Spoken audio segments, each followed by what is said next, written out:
Salam serbu. Shalom. Selamat malam, salam sejahtera bagi kita semua. Salam di dalam kasih-Nya Tuhan kita Yesus Kristus. Oleh karena kemurahan hati Tuhan, kita dimungkinkan untuk melangsungkan ibadah Raya Minggu disertai dengan kesaksian. Saya juga menyapa umat Tuhan, anak-anak Tuhan, hamba Tuhan di dalam maupun di luar negeri yang senantiasa mengikuti pemberitaan firman lewat video internet. Kiranya Tuhan memberkati kita malam ini. Puji Tuhan, kita akan sambut kembali pemberitaan firman Tuhan tentang penghukuman dari sangkakala yang kelima, seri penghukuman sangkakala yang kelima. Wahyu pasal yang ke-9. Wahyu pasal yang ke-9. Sebentar ya.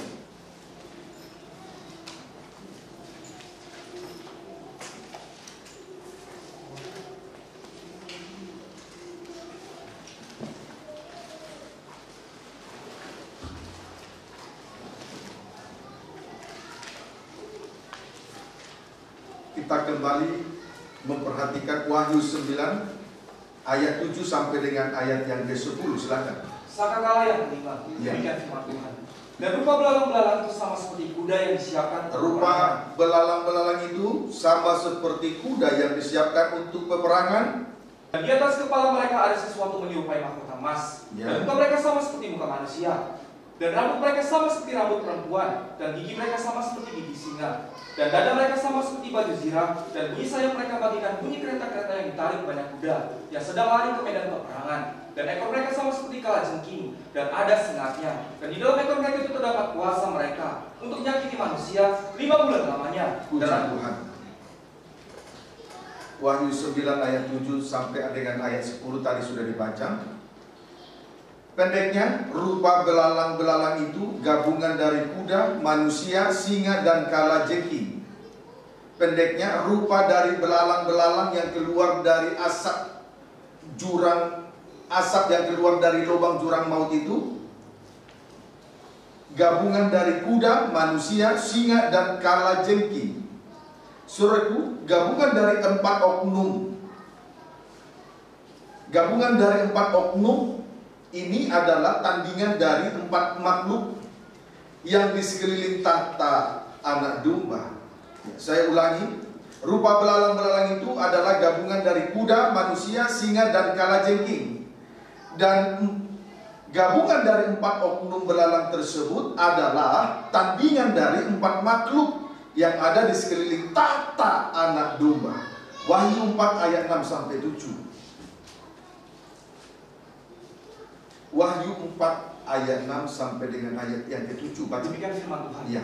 Dan di hadapan tahta itu ada lautan kaca bagikan kristal. Di hadapan tahta itu ada lautan kaca bagikan kristal. Terus Di tengah-tengah tahta itu. Kemudian di tengah-tengah tahta itu terus Dan di sekelilingnya. Di sekeliling tahta itu terus Ada 4 makhluk. ada 4 makhluk. Terus Terus dengan mata. penuh dengan mata. Terus Sebelah muka dan di sebelah muka dan di sebelah belakang. Terus Ada pun makhluk yang pertama sama seperti singa. makhluk pertama seperti singa. Dan makhluk yang kedua sama seperti Makhluk anak kedua lembu. seperti anak lembu. Terus Dan makhluk yang ketiga mempunyai muka seperti muka manusia. Iya. Dan makhluk yang keempat sama seperti burung nasar Iya. yang sedang terbang. Terus Dan keempat makhluk itu masing-masing bersayap 6. bersayap 6. Terus Sekelilingnya dan di sebelah dalamnya penuh di dengan mata. sekelilingnya dan di sebelah dalamnya penuh dengan mata. Dan dengan tidak berhenti intinya mereka berseru siang dan malam. Terus Kudus, kudus, kuduslah Tuhan, Allah yang Maha Kuasa, yang sudah ada dan yang ada dan yang akan datang. puji Tuhan. Di sekeliling tahta anak domba ada 4 makhluk. Adapun makhluk-makhluk tersebut, yang pertama sama seperti singa. Yang kedua sama seperti anak lembu. Yang ketiga sama seperti muka manusia. Yang keempat sama seperti burung nasar yang sedang terbang. Singa. Kita lihat satu persatu 4 makhluk yang ada di sekeliling tahta itu lebih dalam lagi. Singa menunjuk kewibawaan Yesus sebagai raja. Singa menunjuk kewibawaan Yesus sebagai raja. Yesus adalah singa dari suku Yehuda. Kerajaannya tidak berkesudahan. Amin, saudaraku. Kemudian strip yang kedua, anak lembu menunjuk kebangkitan Yesus sebagai hamba. Anak lembu menunjuk kebangkitan Yesus sebagai hamba. Seorang hamba persis seperti lembu. Antara lain strip pertama, tenaganya dapat dimanfaatkan untuk membaca. Strip yang kedua, kulitnya dapat digunakan sebagai alat musik gendang. Strip yang ketiga, potongan-potongan dagingnya selain dipersembahkan di atas mezbah korban bakaran, juga dapat dinikmati. Pendeknya, segala sesuatu yang ada pada lembu itu dapat dinikmati. Seperti itulah keberadaan dari seorang hamba di hadapan Tuhan. Amin, saudaraku.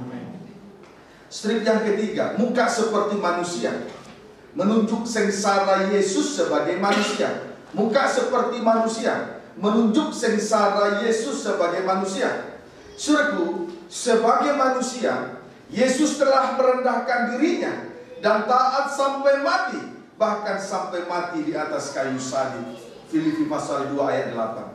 Strip yang ketiga, burung nasab, menunjuk keadilan dan kebenaran Yesus sebagai anak Allah. Burung nasab yang sedang terbang itu menunjuk keadilan dan kebenaran Yesus sebagai anak Allah.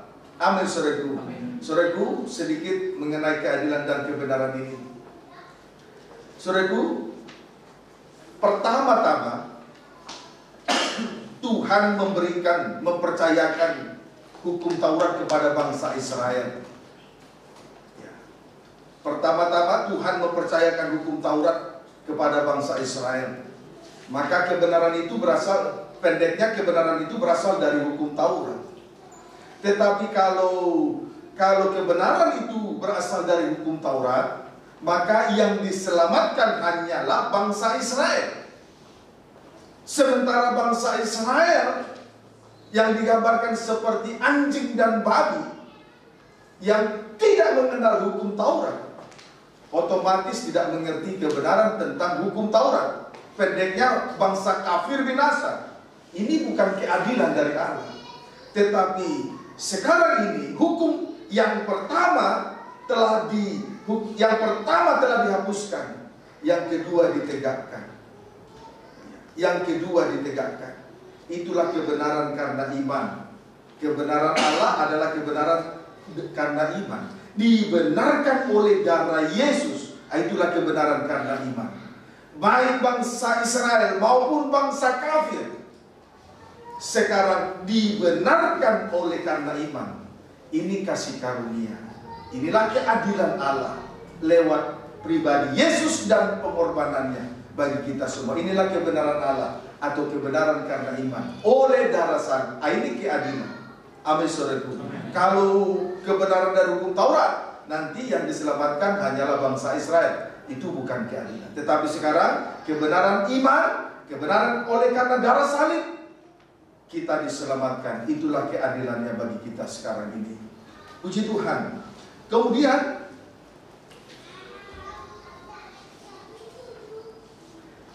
sekarang kita lihat lagi 4 makhluk tersebut lebih rinci. Ayat 6 dan 8. Ayat 6 dan ayat 8. Wahyu 4 ayat 6 dan 8. Baca. Demikian firman Tuhan. Ya. Dan di hadapan tahta itu ada lautan kaca bagaikan kristal. Ada lautan kaca bagaikan kristal. Terus di tengah-tengah tahta itu dan di sekelilingnya ada 4 makhluk. Ada 4 makhluk. Penuh dengan mata. Terus di sebelah muka dan di sebelah belakang. Ayat 6 terlebih dahulu. Keempat makhluk itu penuh dengan mata, di sebelah muka dan di sebelah belakang. Artinya hidup di dalam terang. Berarti tidak ada dosa lagi yang disembunyikan. Kegelapan itu adalah tempat yang efektif untuk menyembunyikan dosa. Jadi kalau binatang itu penuh dengan mata, menunjukkan bahwa binatang itu berada di dalam terang. Berada di dalam terang. Dosa, tidak ada lagi dosa yang disembunyikan. Kemudian strip pertama di sebelah muka. Mata di sebelah muka. Artinya perjalanan hidup rohani kita ke depan berada dalam terang. Strip yang kedua, mata di sebelah belakang. Artinya dosa masa lalu telah diterangi. Dosa masa lalu telah diterangi. itu menunjuk kepada orang yang sudah mengakui dosa dan tidak mengulangi lagi dosanya. Mata di sebelah belakang artinya dosa masa lalu telah diterangi.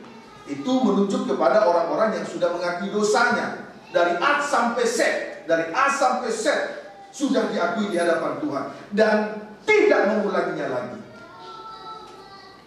Nah, itulah kondisi dari 4 makhluk tersebut. Saya berharap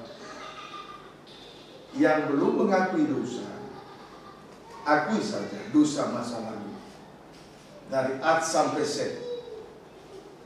Kemudian jangan diulangi lagi. Amin, saudaraku. Dan jangan berjanjilah di hadapan Dia, jangan diulangi lagi setelah ada pengakuan. Puji Tuhan. Nah, itu mata di sebelah belakang. Supaya apa? Perjalanan hidup rohani kita ke depan juga berada dalam terang. Mata di sebelah belakang, di sebelah depan, sebelah muka. Puji Tuhan. Sekarang ayat 8. Dan keempat makhluk itu masing-masing bersayap 6. Bersayap 6. Keempat makhluk itu masing-masing bersayap 6. Terus sekeliling dagingnya, tubuhnya. Terus dan di sebelah dalamnya penuh dengan mata. Kemudian sebelah dalamnya penuh dengan mata. Terus dan dengan tidak berhenti-hentinya mereka berseru siang dan malam. Kudus, kudus, kuduslah Tuhan Allah yang Maha Kuasa. Yang sudah ada dan yang akan datang. Keempat makhluk tersebut, adapun keempat makhluk tersebut bersayap 6 di sekelilingnya. Adapun keempat makhluk tersebut bersayap 6 di sekelilingnya. Artinya daging dengan tabiat-tabiatnya tidak terlihat lagi. Daging dengan tabiat-tabiatnya tidak terlihat lagi. Di dalam ada 15 tabiat daging sesuai dengan Galatia 5. Sesuai dengan Galatia 5 ada 15 tabiat daging, tetapi kita tidak perlu membaca itu. Ya, amin saudaraku. Itu pengertian dari bersayap 6 di sekelilingnya. Artinya daging dengan tabiat-tabiatnya tidak terlihat lagi. Lalu di sebelah dalamnya penuh dengan mata. Tadi sudah dibaca. Lalu di sebelah dalamnya penuh dengan mata. Artinya manusia batin, manusia dalam juga ada di dalam terang. Jadi yang terang itu bukan hanya yang terlihat oleh mata manusia, tetapi bagian dalam manusia batin juga ada di dalam terang. Amin saudaraku. Luar dalam penuh dengan mata, ada di dalam terang. Untung mata kita ada di atas. Kalau di bawah bagian atas tidak terlihat. Mata itu ada di atas. Bagaikan 7 pelita di atas kaki Dia, menerangi seisi ruangan suci. Kalau tidak ada pelita di atas kaki Dia, ruangan suci, kehidupan kita yang suci menjadi gelap. Puji Tuhan, kiranya dapat dipahami dengan baik. Ya, amin saudaraku. Puji Tuhan. Kemudian 4 makhluk tersebut tidak berhenti-hentinya. Tadi sudah dibaca ya. Kemudian 4 makhluk tersebut tidak berhenti-hentinya, mereka berseru siang dan malam.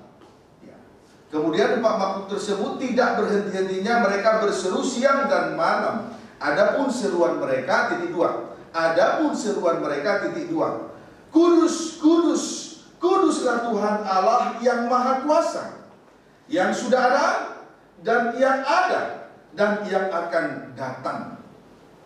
Artinya, saudaraku, keempat makhluk tersebut memuliakan Allah dalam 2 perkara. Artinya 4 makhluk tersebut memuliakan Allah dalam 2 perkara. Perkara yang pertama, memuliakan kekudusan dari Allah yang Maha Kuasa, yaitu memuliakan kekudusan dari Allah Bapa. Kemudian memuliakan kekudusan dari Allah Anak.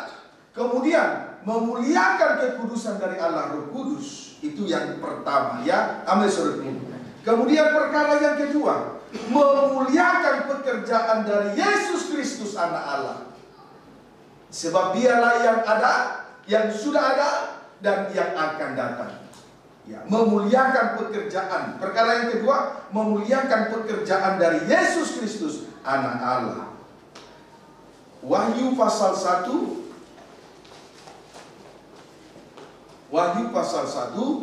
ayat 8 loncat 17 sampai 18. Demikian firman Tuhan. Ya, Yesus ini pernyataan Yesus. Baca. Aku adalah Alfa dan Omega. Aku adalah Alfa dan Omega, awal akhir. Terus firman Tuhan Allah. Ya, perhatikan. Yang ada Nah, dia yang ada, tapi sudah ada. Terus dan yang akan kemudian datang. yang akan datang 17-18. Ketika aku melihat dia, Ya, Rasul Yohanes melihat dalam suatu penglihatan di Pulau Patmos. Terus tersungguhlah aku di depan kakinya, Iya. sama seperti orang yang mati. Ya. Tapi ia meletakkan tangan kanannya di Iya. atasku, lalu berkata, Ya. jangan takut. Jangan takut. Aku adalah yang awal Oh, dan itulah yang akhir Alfa Omega, awal dan akhir. Terus dan yang hidup. yang hidup Aku telah mati. mati. Namun lihatlah, aku hidup, sampai selama-lamanya, dan aku memegang segala kunci maut dan kerajaan maut. Puji Tuhan. Yesus Kristus adalah Alfa Omega, sama dengan awal dan akhir. Amin, saudaraku. Kemudian pengakuannya di sini Yesus berkata, yang ada dan yang sudah ada dan yang akan datang. Strip pertama, yang ada, itu menunjuk kepada yang hidup. Strip yang kedua, sudah ada, menunjuk kepada aku telah mati. Strip yang ketiga, yang akan datang, menunjuk kepada aku hidup. Pendeknya, hidup, mati, hidup. Berarti dari Alfa atau awal untuk sampai kepada Omega atau akhir, jembatannya adalah salib. Yesus mati di atas kayu salib. Amin, saudaraku. Puji Tuhan. Jadi wajar saja kalau empat makhluk selain memuliakan kekudusan dari Allah Tritunggal, Allah yang Maha Kuasa, Bapa, Anak, dan Roh Kudus, sekaligus juga memuliakan memuliakan pekerjaan daripada anak Allah. Wajar saja. Amin, saudaraku. Wajar saja. Kiranya dapat dipahami dengan baik. Pendeknya, empat makhluk tersebut betul-betul meninggikan korban Kristus. Pendeknya, empat makhluk tersebut betul-betul meninggikan korban Kristus. Puji Tuhan. Kalau kita meninggikan korban Kristus, maka saudaraku, segalanya selesai. Tapi kalau kita tinggikan perkara lain di luar korban Kristus, itu sama dengan mengundang masalah kepada diri sendiri. Coba kalau kita tinggikan satu perkara, apa misalnya satu perkara itu? Kita bicara pekerjaan, coba tinggikan pekerjaan. Lebih tinggi pekerjaan daripada nilainya dari korban Kristus. Itu sama dengan mengundang masalah. Apalagi misalnya perkara apa di dunia ini? Pendidikan. Kita tinggikan pendidikan melebihi dari salib. Pendidikan itu mengundang masalah kepada kita. Apalagi uang. Kalau kita tinggikan uang melebihi dari salib, uang jadi masalah, mengundang masalah. Tetapi kalau kita meninggikan korban Kristus dari pekerjaan, dari uang, dari ijazah, maka segala perkara terlepas dari kehidupan kita pribadi, lepas pribadi. Itulah empat makhluk, tandingan dari empat oknum dari belalang: kuda, manusia, dan singa, dan kalajengking. Memang setan selalu berusaha untuk membuat tandingan-tandingan, persamaan-persamaan. Banyak persamaan-persamaan yang dibuat oleh setan. Dari mulut ular itu keluar air sebesar sungai, tapi tujuannya untuk menghanyutkan mempelai perempuan. Untungnya mempelai perempuan telah menerima 2 sayap burung nasar yang besar. Nah, ini tandingan dari air yang keluar dari mulut ular itu, tandingannya adalah sungai air kehidupan. Wahyu 22 ayat 1. Amin, saudaraku. Selalu berusaha untuk membuat tandingan-tandingan. Masih banyak lagi, tidak sempat saya sebut satu persatu. Kemudian selain hendak menyamai yang Maha Tinggi, juga berusaha mengatasi awan-awan. Selalu berusaha membuat tandingan-tandingan. Maka kita harus hati-hati di dalam mengikuti dan mengiringi Tuhan.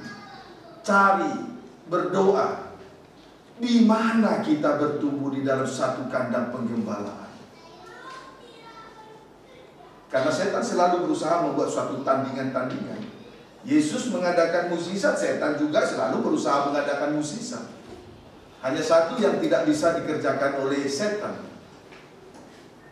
Dia tidak dapat menyelamatkan manusia berdosa karena dia tidak punya darah. Amin, saudaraku. Setan tidak bisa menyelamatkan manusia berdosa karena apa? Karena dia tidak punya darah untuk dikorbankan menebus manusia berdosa. Sebab darah itu, di dalam darah manusia itu sudah mengalir banyak dosa. Hanya darah yang bisa menebus darah manusia yang berdosa. Nah, maka kalau di tengah ibadah itu bukan salib yang ditinggikan, tinggalkan ibadah itu. Mari kita belajar untuk meninggikan korban Kristus. Amin, saudaraku. Jangan hanya berkanjang kepada pengetahuan, tujuannya supaya banyak jiwa-jiwa beribadah. Tetapi bukan lagi, ibadah itu bukan lagi mengarah kepada Kristus sebagai kepala, dan pertumbuhannya bukan lagi mengarah kepada Kristus sebagai kepala, tetapi sudah beribadah kepada malaikat-malaikat yang berkanjang kepada pengetahuan dan tidak punya, dan tanpa alasan membesar-besarkan diri, sesuai dengan Kolose pasal yang kedua ayat 18. Ini harus hati-hati kita. Belajar seperti 4 makhluk, meninggikan korban Kristus. Amin, saudaraku. Puji Tuhan. Yohanes pasal 3. Injil Yohanes pasal yang ketiga.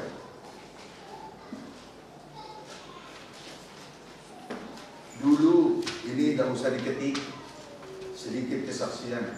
Dulu sebelum saya terpanggil jadi hamba Tuhan, saya merasa bahwa ibadah itu menghabisi waktu saya. Lebih baik saya kerja overtime, banyak uang dulu. Selain itu, ibadah itu mengekang daging saya. Keinginan saya banyak, merokok, minum, pacaran, sana sini dengan dosa kenajisan. Tapi setelah saya terpanggil jadi hamba Tuhan, kemudian Tuhan beri suatu pengertian yang dalam lewat pembukaan firman. Semakin hari kecintaan saya kepada firman dalam ibadah saya semakin bertambah-tambah. Sebelum mengenal Tuhan, kasih saya kepada Tuhan tidak seberapa. Jangankan seujung kuku pun tidak ada. Tapi semakin mengerti firman Tuhan, saya mengerti isi hatinya. Semakin banyak dengar firman, semakin dalam mengerti isi hatinya. Barulah semakin kecintaan saya beribadah semakin bertambah-tambah. Amin, saudaraku. Puji Tuhan. Karena kenal, karena tak kenal maka tak sah. Karena kenal maka sayang. Ayo belajar kita mengenali isi hati Tuhan. Jangan buru-buru mendapatkan khotbah diberkati, dipulihkan, tapi salib tidak ditinggikan. Ya, amin, saudaraku. Tapi salib tidak ditinggikan, salib tidak ditegakkan dalam suatu penggembalaan. Hati-hati. Tapi biarlah kita belajar seperti 4 makhluk, senantiasa meninggikan korban Kristus dalam hidupnya. Masalah lepas, tapi yang lain kita tinggikan, sama dengan mengundang perkara. Ya, paham, saudaraku? Puji Tuhan. Baik. Injil Yohanes pasal 3 ayat 14 sampai 15. Dan demikian firman Tuhan. Ya. Dan sama seperti Musa meninggikan ular di padang gurun. Musa meninggikan pada waktu peristiwa bangsa Israel karena kekerasan hati mereka, bangsa Israel dipagut ular. Terus demikian juga anak manusia harus ditinggikan. Anak manusia harus ditinggikan. Terus supaya setiap orang yang percaya kepadanya beroleh hidup yang kekal. Anak manusia harus ditinggikan supaya setiap orang yang percaya kepada korban Kristus beroleh hidup yang kekal. Amin, saudaraku. Sama seperti Musa meninggikan ular di padang gurun, demikian juga kita harus meninggikan korban Kristus. Dalam kitab Wahyu 4 makhluk meninggikan korban Kristus. Kiranya dapat dipahami dengan baik. Puji Tuhan. Sekarang kita sudah melihat 4 makhluk sebagai tandingan dari 4 oknum gabungan dari belalang tadi. Kita kembali memperhatikan, bandingkan dengan sekarang kita bandingkan dengan 4 oknum belalang tadi. Wahyu 9. Tadi sejenak saya menampilkan 4 makhluk sebagai perbandingan supaya tahu nanti mana yang benar, mana yang salah. Ya, amin saudaraku. Sekarang kita kembali ke 4 oknum gabungan dari belalang. Wahyu pasal 9. Ayat kembali kita baca Wahyu pasal 9 ayat 7 sampai 10, baca. Demikian firman Tuhan. Ya. Dan rupa belalang-belalang itu sama seperti kuda. Sama seperti kuda. Yang disiapkan untuk peperangan. Yang disiapkan untuk peperangan. Terus dan di atas kepala mereka ada sesuatu yang menyerupai sesuatu yang menyerupai mahkota emas. Terus dan muka mereka sama seperti muka manusia. Dan rambut mereka sama seperti rambut perempuan. Terus dan gigi mereka sama seperti gigi singa. Seperti gigi singa. Terus dan dada mereka sama seperti baju zirah. Dada mereka sama seperti baju zirah. Terus dan bunyi sayap mereka bagaikan bunyi kereta-kereta yang ditarik banyak kuda. Terus yang sedang lari ke medan peperangan. Terus dan ekor mereka sama seperti kalajengking. Dan ada sengatnya. Dan di dalam ekor mereka itu terdapat kuasa mereka untuk menyakiti manusia 5 bulan. 5 bulan lamanya. Adapun keberadaan dari 4 oknum belalang tersebut, titik 2. Strip pertama, keterangan dari kuda. Keterangan dari kuda. Di sini kita melihat kuda itu disiapkan. Kuda itu yang disiapkan untuk peperangan. Disiapkan untuk peperangan. Disiapkan untuk peperangan. Yaitu manusia yang tidak memakai materai Allah. Disiapkan untuk peperangan, yaitu memerangi manusia yang tidak memakai materai Allah. Pada ayat yang keempat. Ya, amin saudaraku. Puji Tuhan. Sekarang ini benar apa tidak? Efesus pasal 4. Kita lihat tindakan mereka. Tadi kita sudah lihat tindakan dari 4 makhluk. Sekarang kita lihat tindakan mereka. Kuda tersebut disiapkan untuk peperangan, yaitu memerangi orang manusia yang tidak memakai meterai Allah pada ayat yang keempat. Efesus pasal yang ke-6. Efesus pasal yang ke-6. Ayat 11 sampai dengan ayat 12. Baca. Perlengkapan rohani. Ya, boleh baca ayat 10. Akhirnya, hendaklah kamu kuat di dalam Tuhan, di dalam kekuatan kuasanya. Berarti di dalam salib. Terus kenakanlah seluruh perlengkapan senjata Allah. Kenakanlah seluruh perlengkapan senjata Allah. Terus supaya kamu dapat bertahan melawan tipu muslihat iblis. Tipu muslihat daripada iblis atau setan. Ayat 12. Karena perjuangan kita bukan melawan darah dan daging. Bukan melawan darah daging, bukan manusia. Terus tetapi melawan pemerintah-pemerintah. Melawan penguasa-penguasa. Melawan penghulu-penghulu dunia yang gelap ini. Melawan roh-roh jahat di udara. Puji Tuhan. Perjuangan kita bukan melawan darah dan daging, bukan sesama manusia, melainkan penghulu-penghulu dunia yang gelap ini, yaitu roh-roh jahat di udara, dengan segala tipu muslihatnya. Dengan segala tipu muslihatnya. Amin saudaraku. Berarti tindakan daripada belalang ini kontradiksi dengan tindakan daripada 4 makhluk. Amin saudaraku. Kontradiksi dengan tindakan dari 4 makhluk. 4 makhluk memuliakan daripada Allah yang Maha Kuasa, memuliakan dari pekerjaan anak Allah. Di sini kita melihat tindakan mereka. Kuda itu dipersiapkan untuk peperangan. Sementara dalam Efesus, perjuangan kita dikatakan bukan melawan darah daging, bukan melawan sesama, tetapi perjuangan kita adalah melawan roh-roh jahat di udara dengan segala tipu muslihatnya. Puji Tuhan. Ya, kontradiksi ya. Tindakan daripada belalang, salah satu oknum dari belalang adalah kuda, dipersiapkan untuk peperangan. Sementara kalau kita perhatikan dalam Efesus, peperangan kita bukan melawan darah daging, bukan melawan sesama, tetapi perjuangan kita melawan roh-roh jahat di udara dengan segala tipu muslihatnya, dengan segala kemunafikannya, dengan segala kelicikannya, dengan segala trik dan intrik yang sedang dijalankannya. Itu perjuangan kita. Amin, saudaraku. Puji Tuhan. Ayo berjuang melawan tipu muslihat iblis setan. Trik dan intrik jangan gunakan itu. Apalagi dengar firman tulus, rendah hati saja. Tidak usah pakai trik-trikan. Tulus, perhatikan dengan baik. Nanti keluar dari ibadah, bekerja pun tulus, mengerjakan pekerjaan tulus, bekerja sama dengan sesama tulus. Tidak usah lawan itu trik dan intrik. Itu tipu muslihat dari iblis dan setan. Amin, saudara. Puji Tuhan. Jadi, kalau ada anak-anak Tuhan berjuang melawan sesamanya, itu adalah suatu kekeliruan yang besar. Jangan ikuti cara belalang. Salah satu oknumnya kuda yang dipersiapkan untuk peperangan. Jangan ikuti cara itu. Amin, saudaraku. Puji Tuhan. Kemudian kita baca dulu lagi Wahyu 9 ayat yang ke-7 tadi. Tidak usah ditulis. Saya hanya ingin membaca kembali supaya nanti kita bisa ikuti dengan rapi. Baca.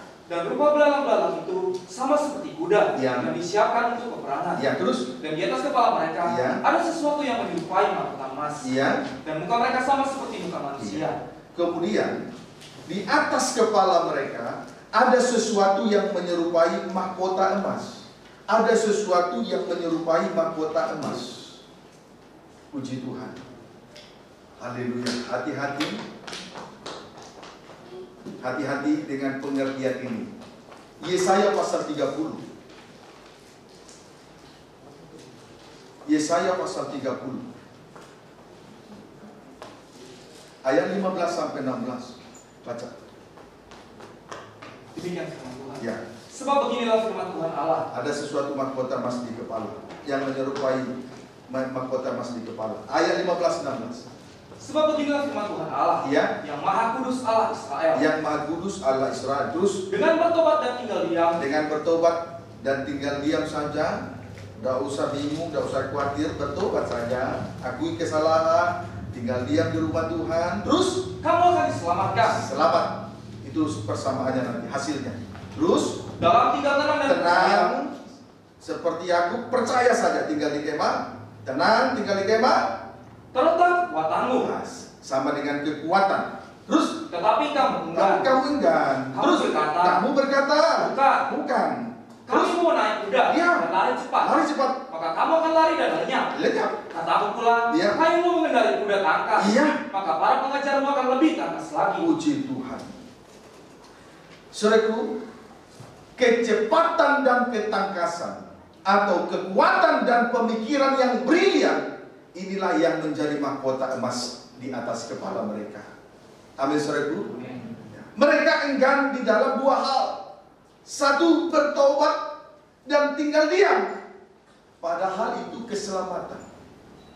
Dua, mereka enggan tinggal tenang dan percaya. Padahal itu kekuatan dari Allah. Amin, saudaraku. Jadi jangan tertipu. Jangan tertipu dengan kecepatan. Jangan tertipu dengan ketangkasan manusia.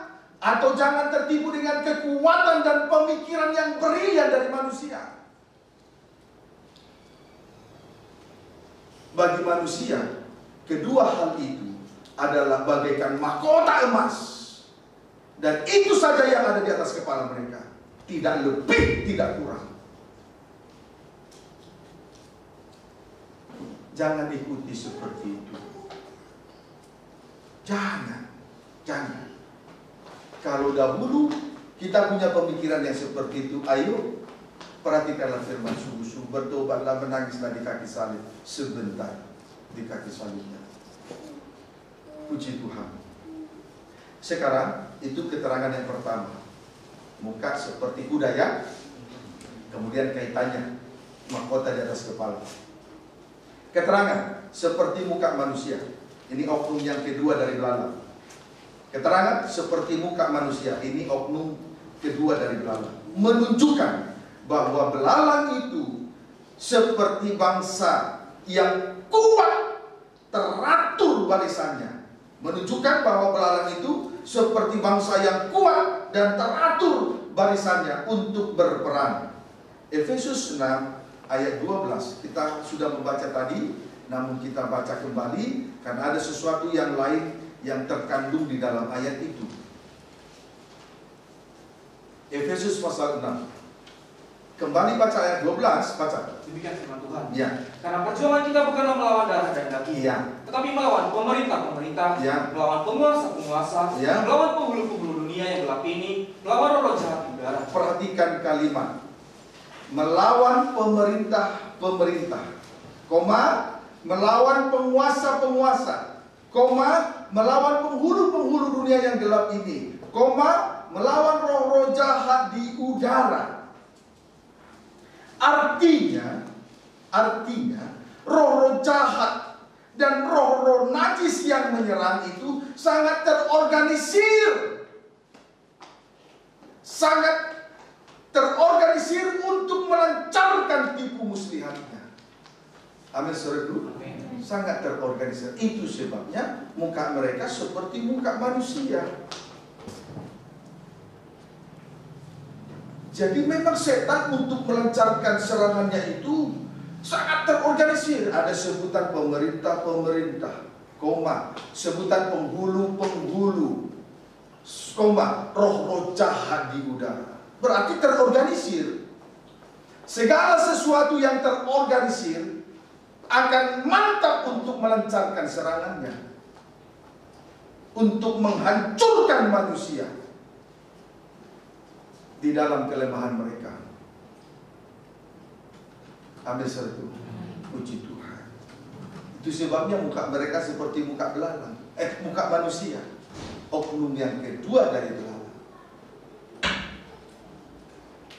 Amin, saudaraku. Puji Tuhan.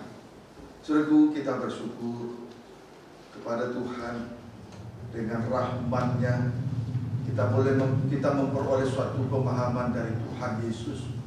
Siapa yang dapat memahami geliat dari setan? Siapa yang dapat memahami betapa serangan setan itu sangat terorganisir? Siapa yang dapat memahami? Kalau bukan Tuhan dengan kemurahan-Nya lewat pembuka rasa firman yang kita terima dalam setiap pertemuan-pertemuan ibadah. Maka dalam ibadah itu harus salib yang ditegakkan, bukan bicara berkat. Cari dahulu kerajaan surga, semuanya ditambahkan. Jangan cari dahulu kerjaan surga, bukan kerjaan. Amin, saudaraku. Puji Tuhan. Kemudian Wahyu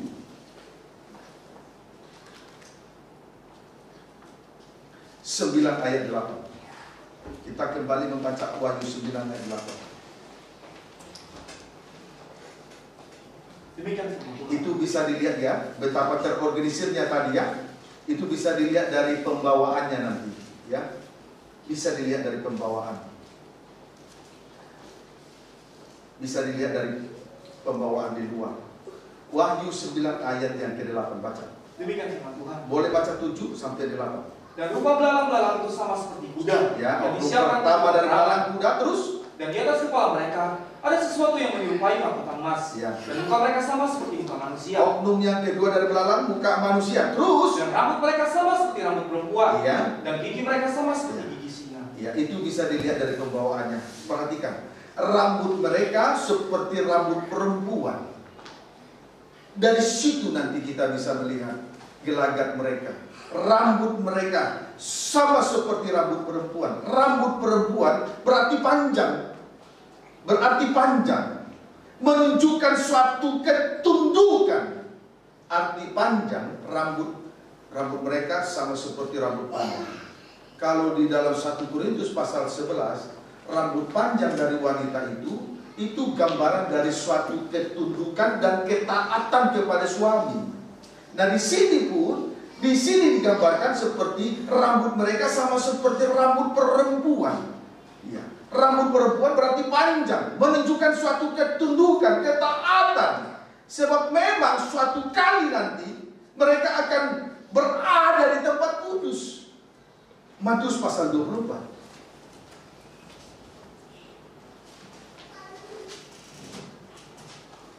Ayat 15. Siksaan yang berat dan Mesias palsu. Iya. Demikian firman Tuhan.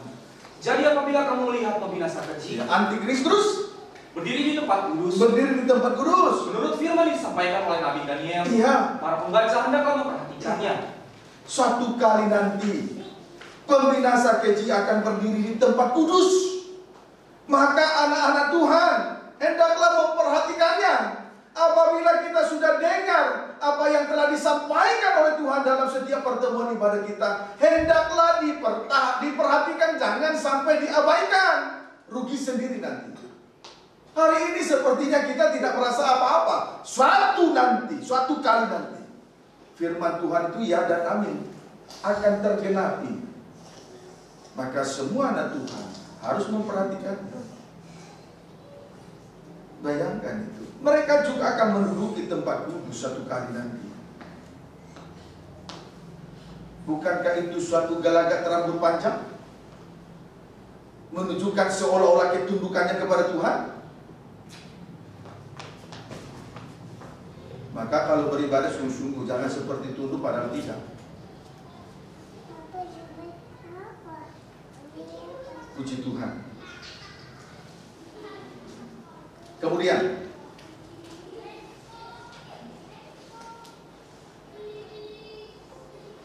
Wahyu 15 ayat 3. Wahyu 13 ayat 3.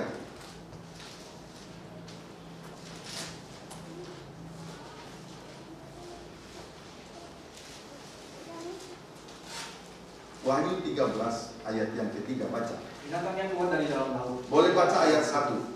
Lalu aku melihat seekor binatang keluar dari dalam laut. Binatang yang keluar dari dalam laut itu antikris. Terus bertanduk 10 dan berkepala 7. Ya. Di atas tanduk-tanduknya terdapat 10 mahkota. Ya. Dan pada kepala tertulis nama-nama hujah. Ya. Binatang yang kulihat itu serupa dengan macan tutul. Ya. Dan kakinya seperti kaki beruang. Ya. Dan mulutnya seperti mulut singa. Terus. Dan naga itu memberikan kepadanya kekuatannya, tatanya, dan kekuasaannya yang besar. Ingat itu, setan memberi kuasa kepada antikris. Ayat 3. Maka tampaklah kepadaku satu dari kepala-kepalanya. Ya, tadi bertanduk 10, berkepala 7. Kemudian pada ayat 3, tampaklah kepadaku satu dari kepala-kepalanya seperti kena luka, terus yang membahayakan hidupnya. Bahaya. Terus tetapi luka yang membahayakan hidupnya itu sembuh. Mujizat terjadi, mujizat kesembuhan. Terus seluruh dunia heran dan mengikut binatang ini. Puji Tuhan. Perhatikan. Dan tidak tanggung-tanggung di sini kita perhatikan. Antikris mengadakan suatu mujizat, yaitu luka parah, luka yang membahayakan hidupnya itu sembuh. Sehingga oleh karena mujizat kesembuhan itu, dunia tercengang dan mengikuti cara ibadah mereka. Tapi salib telah dilupakan. Bukankah itu seperti rambut perempuan? Bukankah itu suatu seperti ketundukan ketaatan gereja kepada Kristus sebagai kepala, sebagai suami?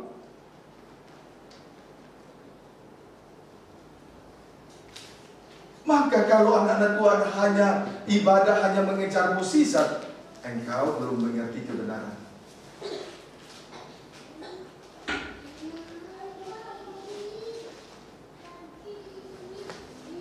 Antikris bisa mengadakan mukjizat karena setan telah memberikan kuasanya, tatanya, dan kekuatannya yang besar. Kalau hanya mukjizat, tapi setan tidak pernah menyediakan darah untuk menyelamatkan manusia. Amin, saudaraku. Jadi ketika berada di tempat kudus, berdiri di tempat kudus, kemudian diikuti dengan mukjizat yang diadakan di tempat kudus. Bukankah itu rambut panjang dari seorang perempuan? Bukankah itu seolah-olah suatu ketundukan Kristus sebagai kepala,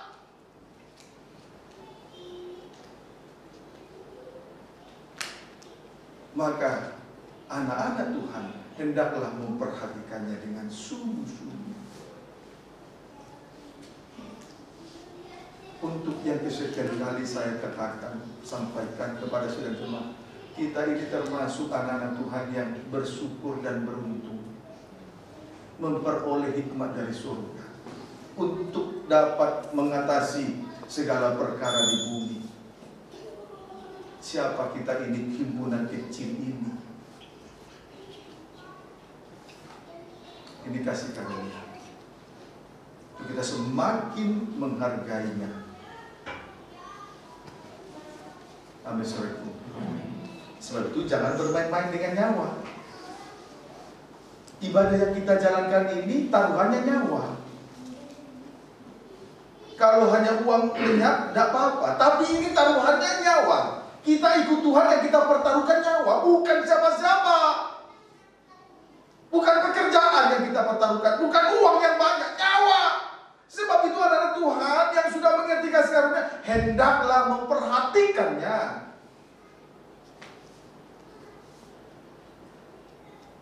Amin. Puji Tuhan. Kemudian keterangan, gigi mereka seperti gigi singa.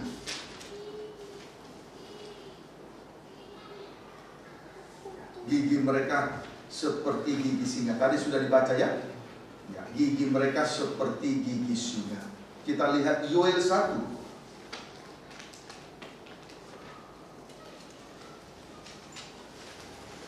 Ayat 5 sampai 7.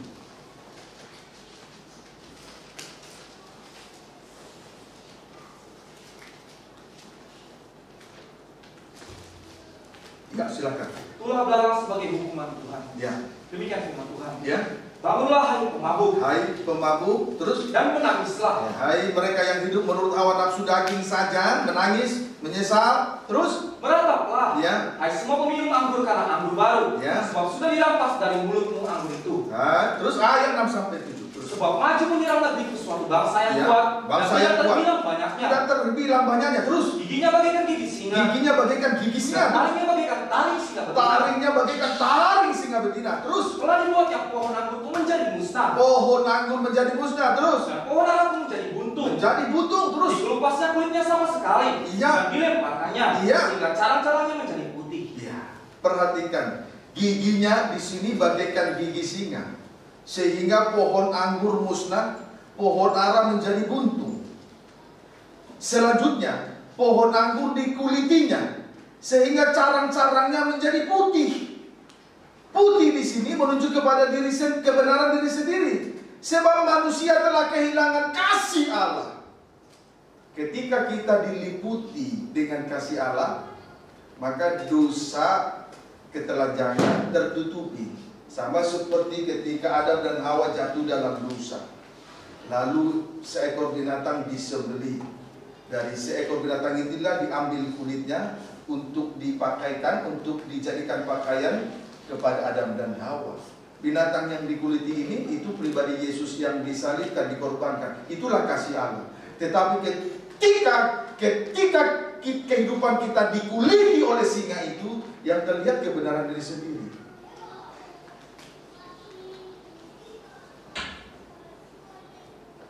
Pohon anggur musnah, pohon ara buntung.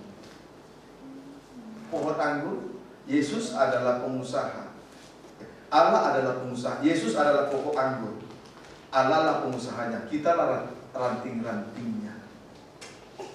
Kalau pohon anggur sudah musnah, maka sama dengan pekerjaan Tuhan tidak terlihat lagi. Pohon ara juga sudah buntung. Puji Tuhan. Kalau buntung, orang berdosa buntung, maka apa yang bisa diperbuat oleh sesuatu yang buntung dari anggota tubuh? Sama seperti orang berdosa. Tidak ada lagi kelanjutan untuk perbaikan hidup. Tidak ada lagi kelanjutan di dalam pemulihan. Karena sudah buntung. Pohon ara itu kehidupan manusia kehidupan manusia yang berdosa karena daging, itu pohon ara. Kehidupan manusia berdosa karena daging. Lah kalau sudah buntu, tidak ada lagi kesempatan untuk kelanjutan di dalam pemulihan. Itu kerugian. Puji Tuhan. Itulah gigi singa. Sebetulnya dalam kesempatan minggu yang lalu telah saya sampaikan, tapi saya singgung saja supaya kita bisa melihat 4 oknum dari belalang tersebut. Amin, saudaraku. Puji Tuhan. Wahyu 9 ayat 9.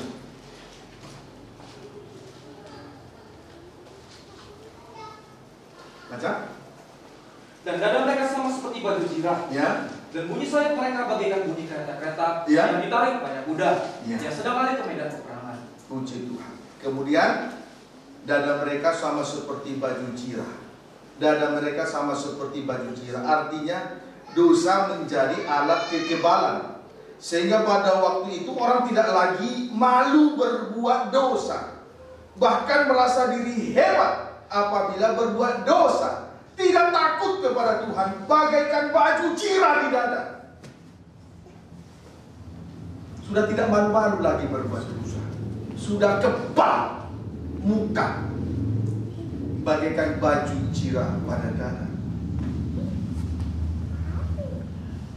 Sampai begitu, saudara. Kiranya dapat dipahami dengan baik. Coba saudara perhatikan. Saya tidak sebut si A dan si B, si C. Berbuat dosa tapi bangga. Tidak ada rasa malu. Sudah kebal bagaikan dada bagaikan baju jirah pada dada. Lihat sekarang ini. Itu betul-betul tanda-tanda akhir zaman. Berbuat dosa tapi tidak malu. Sudah kebal muka. Tidak takut lagi kepada Tuhan. Dan itu menjadi suatu kebanggaan.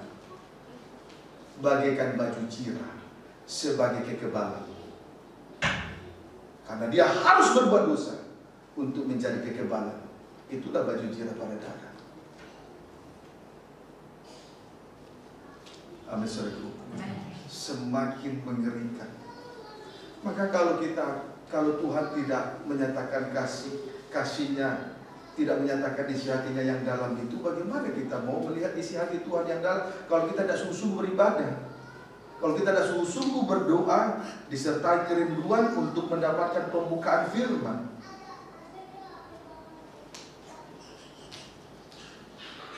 Amin, saudaraku. Puji Tuhan. Ayo, ada di antara kita yang kebal, tidak malu lagi berbuat dosa, minta ampun malam ini. Jangan ikuti cara dunia. Dia jadikan dosa itu untuk menjadi suatu kekebalan, bagaikan baju jirah di dada.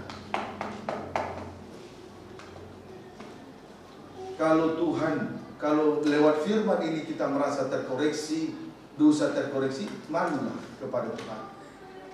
Jangan bertahan. Jangan turuti perasaan manusia daging. Amin, saudara.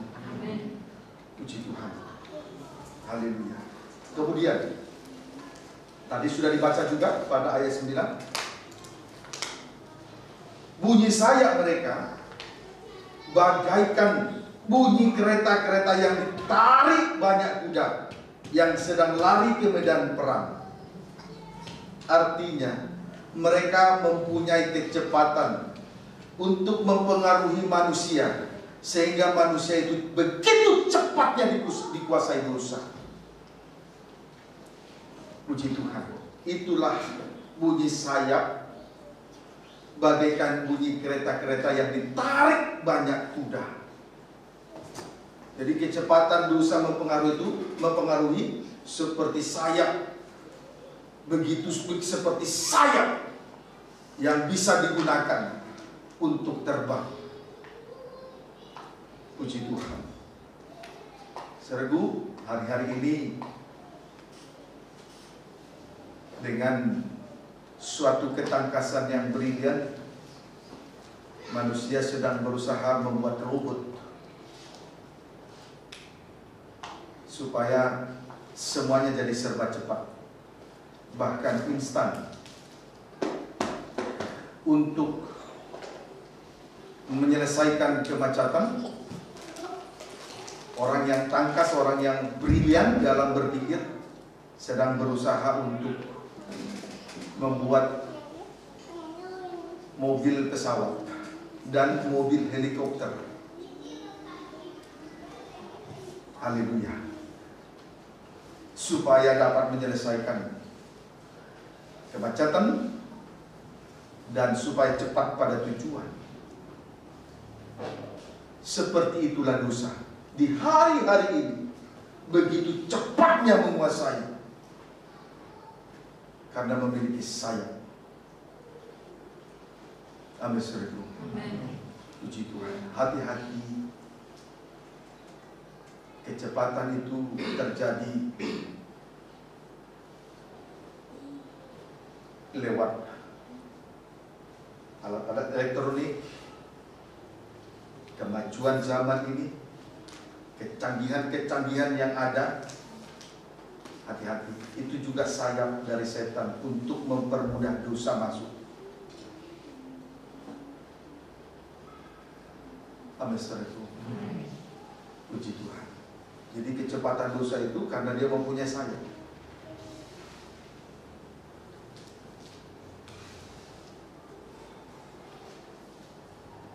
Kalau engkau merasa bahwa suatu perkara, yaitu mungkin karena kecanggihan teknologi yang membuat dosa itu begitu cepat menguasaimu, kalau engkau sadar di situ, lepaskan.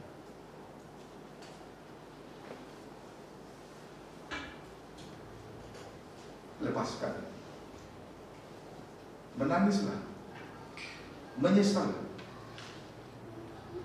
Jangan bertahan. Amin, saudaraku.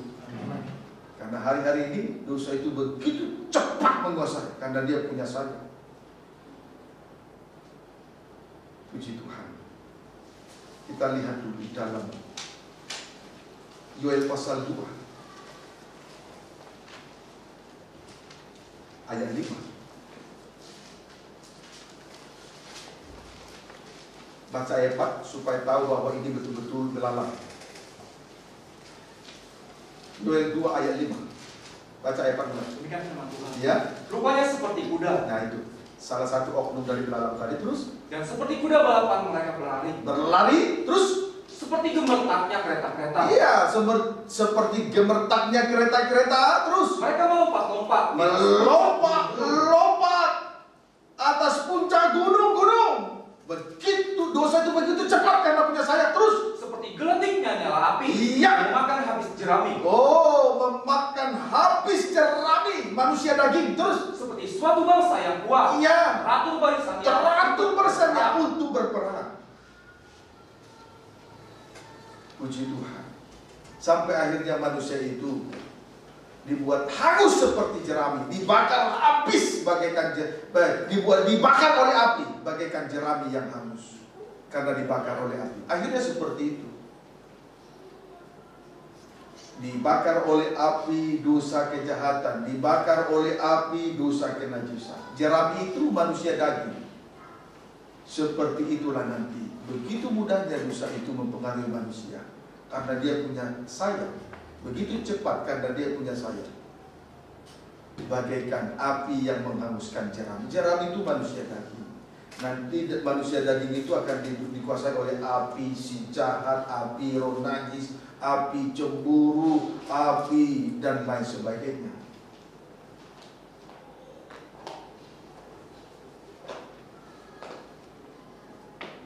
Amin, saudaraku. Puji Tuhan. Saudaraku, saya kira kita perlu semakin waspada. Berarti dibutuhkan penyerahan yang semakin sungguh-sungguh. Penyerahan harus semakin bertambah-tambah. Tidak boleh lagi bertahan untuk menghadapi situasi yang begitu keras ini. Tidak boleh lagi bertahan dengan kekerasan hati, dengan kesombongan merasa diri hebat dan bisa ini. Tidak boleh lagi.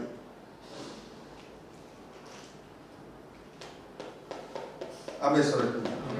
Kemudian keterangan, ekor mereka sama seperti kalajengking dan ada sengatnya. Ini oknum belalang yang keempat. Ini oknum belalang yang keempat. Ekor mereka sama seperti kalajengking dan ada sengatnya. Ada sengatnya. Ini oknum belalang yang keempat. Kita akan memperhatikan tentang sengatnya ini. 1 Korintus pasal 15.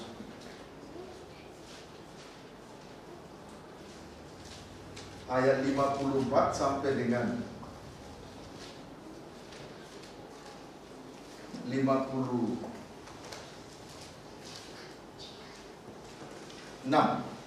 1 Korintus 15 ayat 54 sampai 56, baca. Demikian firman Tuhan. Ya. Dan sesudah yang dapat binasa ini, terus mengenakan yang tidak dapat binasa, terus dan yang dapat mati ini, ya, mengenakan yang tidak dapat mati, terus maka akan genaplah firman Tuhan yang tertulis, ya. Maut telah ditelan dalam kemenangan. Terus, hai maut, di manakah kemenanganmu? Terus, hai maut, di manakah sengatmu?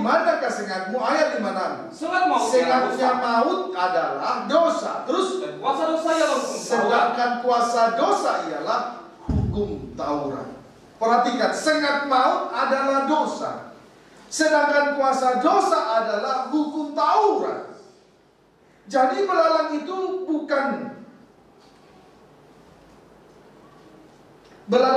bukan untuk membunuh manusia, melainkan hanya untuk menyakiti, menyengat manusia tadi. Sesuai dengan Wahyu pasal 9 ayat yang kelima. Bukan untuk membunuh manusia, tetapi menyengat. Kemudian kalau kita perhatikan di sini, sengat maut ialah dosa. Sengat maut adalah dosa. Sengat itu bukan untuk membunuh, tetapi sengat maut adalah dosa. Kemudian kuasa dosa ialah hukum Taurat. Jadi kalajengking itu nanti akan menyengat, tapi bukan untuk membunuh, hanya untuk menyiksa. Sementara sengat maut di sini adalah dosa. Jadi dosa itulah yang membuat banyak orang menderita. Dosalah yang membuat banyak orang tersiksa, bahkan tertekan batin. Salib tidak pernah membuat seseorang tersiksa. Tergantung dari sudut mana kita memandang salib.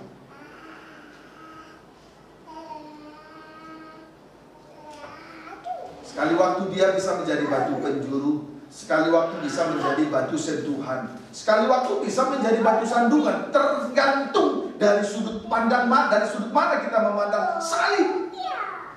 Tetapi sengat maut adalah dosa. Sebab upah dosa adalah maut. Dan kuasa dosa adalah hukum Taurat. Maut. Puji Tuhan. Amin, saudaraku. Kuasa dosa. Kalau sudah berdosa, yang dihasilkan oleh dosa, hukum Taurat. Kuasa dosa, sengat maut adalah dosa. Dan kalau seseorang sudah berdosa, buahnya adalah hukum Taurat. Hasilnya adalah hukum Taurat. Bolehlah kita selidiki hukum Taurat. Injil Matius. Jadi sengatnya itu bukan membunuh, melainkan menyiksa selama 5 bulan. Ya, amin, saudaraku. Kita lihat dulu Injil Matius pasal 5. Antara Yesus dengan hukum Taurat dan hukum Taurat. Lihat ya, baca judulnya dulu. Baca ayat yang ayat 1, ayat 2, ayat 3, ayat 21, ayat 27, ayat 31, ayat 33, 38 dan 43. Boleh baca satu persatu. Ayat 21 dulu. Matius pasal 5. Judulnya baca. Yesus dan hukum Taurat. Ya. Kamu telah mendengar yang difirmankan kepada nenek moyang kita. Ya. Jangan membunuh. Siapa yang membunuh harus dihukum. Nah, itu hukum Taurat. Ayat 27. Kamu telah mendengar firman, jangan berzina. Jangan berzina. Dalam bentuk persetubuhan. Tapi bandingkan dulu ayat 28. Itu hukum Taurat. Terus, tetapi Tetapi aku berkata kepadamu, ini hukum pada zaman Yesus, bukan lagi hukum Taurat. Terus setiap orang yang memandang saja perempuan serta menginginkannya di dalam hati, sudah berzina dengan dia di dalam hatinya. Sudah berzina di dalam hati. Itu hukum setelah Yesus datang ke dunia. Sebelumnya hukum Taurat, siapa jangan berzina, itu saja sudah. Artinya memandang perempuan dan menginginkan di hati boleh saja, tidak ada yang tahu, hanya Tuhan yang tahu. Tapi setelah Yesus turun, hukumnya ditegakkan, memandang perempuan dan menginginkan dalam hati itu sudah berzina. Itu perbandingan. Ayat 31. Yang ketiga, ayat 31. Tuhan difirmankan juga, ya, siapa yang menceraikan istrinya harus memberi surat cerai. Boleh menceraikan istri. Buktinya apa? Berikan surat cerai. Itu pada hukum Taurat. Kemudian yang keempat, ayat 33. Kamu telah mendengar pula, ya, difirmankan kepada nenek moyang kita, ya, jangan bersumpah palsu, ya, melainkan pedanglah sumpahmu di depan Tuhan. Boleh bersumpah asal benar. Itu zaman hukum Taurat. Kemudian yang kelima, ayat 38. Kamu telah mendengar firman, ya, mata ganti mata, mata ganti mata, dan gigi ganti gigi. Gigi ganti gigi. Arti rohaninya, kejahatan dibalas dengan kejahatan. Itu menurut hukum Taurat. Kejahatan dibalas dengan kejahatan. Yang kelima, ayat 43. Kamu telah mendengar firman, ya, kasihilah sesamamu manusia, ya, dan bencilah musuh. Itu menurut hukum Taurat. Mengasihi sesama, tetapi musuh dibenci. Itu hukum Taurat. Sementara hukum setelah Yesus datang ke dunia, ayat 44. Tetapi aku berkata kepadamu, ya, kasihilah musuhmu, ya, dan berdoalah bagi mereka yang menganiaya kamu. Setelah Yesus datang, hukum kasih karunia, musuh harus dikasihi, musuh harus didoakan. Itu menurut hukum Taurat. Jadi hukum Taurat itu, kesimpulan hukum Taurat ini, ibadahnya Taurat. Ibadahnya, ibadah yang dijalankan itu secara lahiriah saja, tidak mengandung janji. Tidak ada suatu keubahan, tidak berada di dalam kasih karunia. Itulah hasil dosa. Sehingga dia menjalankan ibadahnya itu hanya menurut hukum Taurat. Ibadah Taurat, ibadah lahiriah. Tidak pernah berada tidak pernah merasakan kasih karunia. Bangsa kafir ini adalah, kita ini adalah bangsa kafir hidup di dalam kasih karunia. Banyak dosa. Bangsa kafir digambarkan seperti anjing di dalam Alkitab. Suka menjilat borok, menyukai kelemahan orang lain, kemudian menjilat untanya, mengulangi kesalahan yang sama. Yang ketiga, liar, tidak terkendali. Kalau akhirnya kita bangsa kafir ada di dalam rumah Tuhan, dapat menikmati firman yang rahasianya dibukakan, itu kasih karunia. Sampai oleh karena kasih karunia ini, kita mengalami suatu keubahan. Keubahan itu terjadi dari kasih karunia yang satu, kita dibawa kepada kasih karunia yang lain. Dari kasih karunia yang lain terus sampai dibawa kepada kesempurnaan. Kalau ibadah di bawah hukum Taurat, tidak pernah, seseorang tidak akan pernah bisa bertobat. Seseorang tidak akan pernah menjadi benar, apalagi sempurna. Maka sangat mengerikan sekali melihat suatu ibadah dan pelayanan yang diselenggarakan dalam suatu kebaktian, di dalam satu perhimpunan, ibadah di mana ibadah itu dijalankan secara lahiriah, itu ibadah yang sangat mengerikan sekali.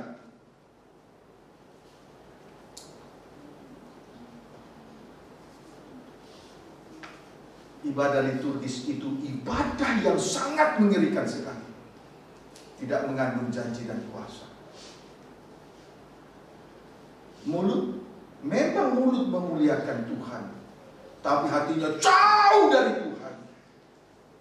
Sama dengan mempersembahkan tubuh jasmani, tapi manusia batinnya tidak dipersembahkan kepada Tuhan. Sementara darah daging tidak masuk surga. Yang masuk surga itu batin manusia. Manusia dalam. Setelah manusia dibentuk dari segumpalan tanah liat, semua dibentuk dari kepala sampai kaki. Lalu Allah meniupkan, menghembuskan nafas hidup, sehingga hiduplah segumpalan tanah liat yang dibentuk ini, hiduplah. Tetapi setelah berujung dengan kematian, tutup usia, daging kembali ke tanah karena berasal dari tanah. Tetapi roh manusia kembali kepada Tuhan karena sumbernya dari Tuhan.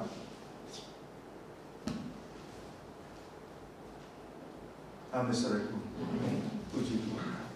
Jadi sekali lagi saya tandaskan, ibadah liturgis, ibadah lahiriah adalah ibadah yang sangat mengerikan sekali. Biarlah kita berada di tengah-tengah ibadah kasih karunia. Amin, saudaraku. Meninggikan korban Kristus. Kita jalankan ibadah salib. Kita layani Tuhan dengan pelayanan salib. Itu kasih karunia. Kiranya dapat dipahami dengan baik. Ya, amin, saudaraku. Puji Tuhan. Ibrani pasal yang ke-8.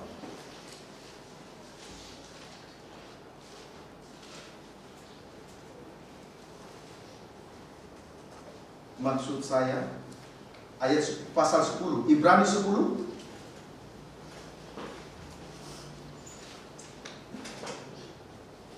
ayat 4 sampai dengan ayat 8. Persembahan yang sempurna. Iya. Demikian firman Tuhan. Iya. Sebab tidak mungkin darah lembu jantan atau darah domba jantan menghapuskan dosa. Itu zaman Taurat. Bangsa Israel beribadah kepada Tuhan, mempersembahkan korban bakaran dan korban sembelihan dari bentuk binatang. Terus karena itu ketika ia masuk ke dunia, ya, dia berkata, ketika dia datang ke dunia, dia berkata terus, korban dan persembahan tidak engkau kehendaki. Tidak engkau kehendaki, Allah tidak mengehendaki terus. Tetapi engkau telah menyediakan tubuh bagiku. Ya, tubuh bagiku terus. Kepada korban bakaran, ya, korban penghapus dosa, ya, engkau tidak berkenan. Tuhan tidak berkenan dengan ibadah lahiriah, ibadah Taurat. Terus lalu aku berkata, ya, sungguh, ya, aku datang. Yesus datang ke dunia. Dalam gulungan kita, ada tertulis tentang aku. Iya. Untuk melakukan kehendakku. Untuk melakukan kehendak Allah. Terus di atas ia berkata. Tadi sudah berkata di atas ayat 4 sampai 7. Terus korban dan persembahan. Korban dan persembahan. Korban bakaran dan korban penghapus dosa. Iya. Tidak engkau kehendaki. Iya, ibadah Taurat. Tuhan tidak menghendaki ibadah Taurat. Terus dan engkau tidak berkenan kepadanya. Iya. Meskipun dipersembahkan menurut hukum Taurat. Tuhan tidak berkenan kepada ibadah yang dijalankan secara Taurat. Walaupun ibadah itu dikemas sehikmat mungkin, serapi mungkin, Tuhan tidak berkenan. Entah itu mengundang artis, entah itu mengundang orang terkenal, entah itu mengundang pejabat. Tuhan tidak berkenan kepada ibadah Taurat.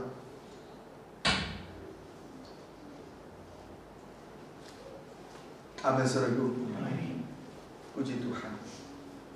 Yang kita tampilkan di tengah ibadah ini bukan lahiriahnya, tapi salib Kristus yang ditampilkan. Terus ayat 9. Dan kemudian katanya, iya, sungguh, iya, aku datang untuk melakukan kehendakmu. Yesus anak melakukan kehendak Allah Bapa di atas kayu salib. Dia telah minum cawan Allah, menanggung penderitaan yang tidak harus dia tanggung, sehingga dengan demikian terlaksanalah kehendak Allah. Jadi tepat apa yang dikatakan pada ayat 9. Terus yang pertama hukum Taurat ia hapuskan. Terus supaya menegakkan yang kedua. Iya. Ibadah yang pertama dihapuskan. Itulah ibadah Taurat. Kemudian yang kedua ditegakkan. Salib harus ditegakkan di tengah ibadah dan pelayanan. Bukan perkara lahiriah. Amin, saudara. Puji Tuhan. Oh, kita bersyukur kepada Tuhan. Tuhan baik kepada kita semua. Amin, saudara. Itulah sengat dari kala. Sekarang kita lihat sengat itu ada pada selanjutnya. Sengat itu terletak pada ekornya. Terletak pada ekornya. Ekor ini menunjuk akibat dosa masa lalu. Ini sangat menyakitkan. Ekor ini menunjuk kepada dosa masa lalu. Ini dosa masa lalu ini kalau sudah menghancurkan nikah, kalau sudah merusak nikah rumah tangga, saudaraku, itu sangat menyakitkan. Dosa itu awalnya dilakukan sangat nikmat bagi daging, tetapi buntutnya, akhirnya ini sangat menyakitkan sekali.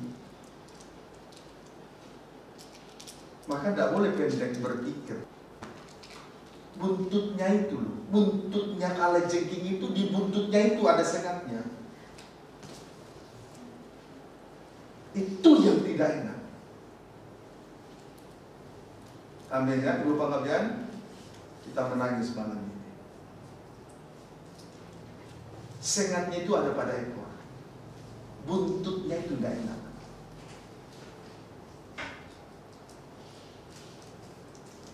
Kiranya dapat dipahami. Tuhan, kiranya Tuhan mendengar doa kerinduan kita semua ini. Kami yang pendek berpikir ini, sehingga mudah jatuh dalam berbagai macam dosa.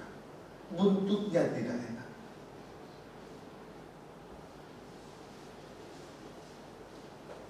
Saya bangga kalau anak Tuhan mau menghirup darah seperti anak burung Raja Wali, dan matanya tajam memandang jauh ke depan. Saya bangga melihat anak Tuhan seperti ini.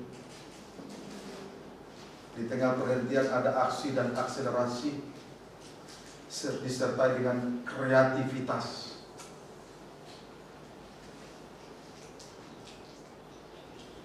Saya bangga, apalagi Tuhan Yesus, Gembala Agung. Amin, saudaraku. Ingat, sengatnya itu di ekornya kalajengking.